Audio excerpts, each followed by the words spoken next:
Hello everyone, how to totes back with another new video, and in this video I'm going to show you how to download and install Phoenix Safe and a secure browser in your smartphone. So this is really gonna short and easy tutorial for you. Just watch the video till the end, then you will learn how to do this. So I'm going to click Google Play Store. So you have to go Google Play Store if you're an Android user, or if you're iPhone user then go to your App Store. So you can see search app, simply click on that and click here. Phoenix, P-H-O-N-I-X, Phoenix, safe browser.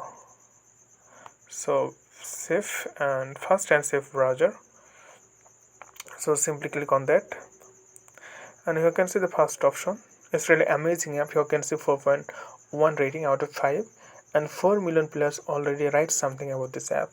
And the size of the app only 16 megabyte, and 500 million plus already downloaded this app.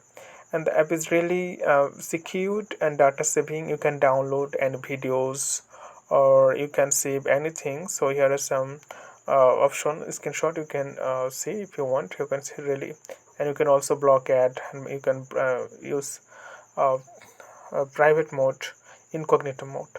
So simply click on install, and it takes few moments to download in your device. So okay friend, I hope this video was helpful for you. So today's no more, and thank you for watching.